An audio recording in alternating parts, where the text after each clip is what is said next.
আজকে ছাদে চলে আসলাম কাজ করার জন্য। তো ছাদ দিয়ে আপনার গাঁথনি হবে। তো ছাদে ওঠার পর দেখতে পারলাম রোদও আপনার অনেক উঠেছে। আবার পাশাপাশি ক্যামেরা দিয়ে দেখতে পারলাম হঠাৎ করেই যে খুবই সুন্দর দৃশ্যগুলো অনেক ভালো লাগতেছে, তাই একটু ক্যামেরা বন্দি করে রাখার চেষ্টা করলাম। তো আপনারা সকলেই জানেন যে আমি একজন রাজমিস্ত্রির কাজ করি, পাশাপাশি আমি একটি পিস চালাই আর কি, আইডি চালাই, দুটোই আর কি।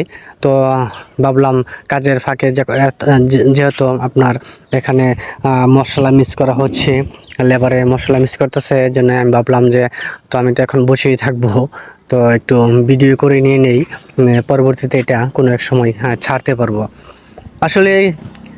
তো কাজের ফাঁকে ফাঁকে যে আমি যে আইডি ফেসবুকে কাজ করি, সেটা অনেক পরিশ্রম হয়ে যায় আর কি।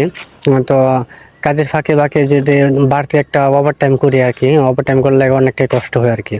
যাই হোক, তবু চেষ্টা করি আপনাদের মাঝে ফিরে আসার জন্য টুকিটাকিভাবে যখন টুকটাক সময় পাই। তো আপনাদেরকে একটু ঘুরে ঘুরে দৃশ্যগুলো দেখানোর চেষ্টা করতেছি। দেখেন কত সুন্দর প্রাকৃতিক দৃশ্য সকালবেলার, অসাধারণ আসলে। কি বলবো, দেখার মতন দৃশ্যগুলো আসলে আপনারা অবশ্যই যারা শহরে থাকেন তারা অবশ্যই আপনারা গ্রামগঞ্জে ঘুরে আসার চেষ্টা করবেন। এই দেখতে পাচ্ছেন, আর এখানে এখন ইট ফালানো হবে আর কি। হাই হ্যালো মাঙ্গিস লাইট, কাম করো কাম করো যাও। যাই হোক, হ্যাঁ, লেবারে ইট নিয়ে আসতেছিল আবার। ওই যে দেখতে পাচ্ছেন নিচে হচ্ছে আমার বাইসাইকেল আর কি, হেলিকপ্টার। তো দুঃখিত, এই যে হেলিকপ্টার একটু জুম করে দেখায়। আমি চলে এসে পড়ছিলাম আর কি সামনে, জুমটা বলুন আর কি।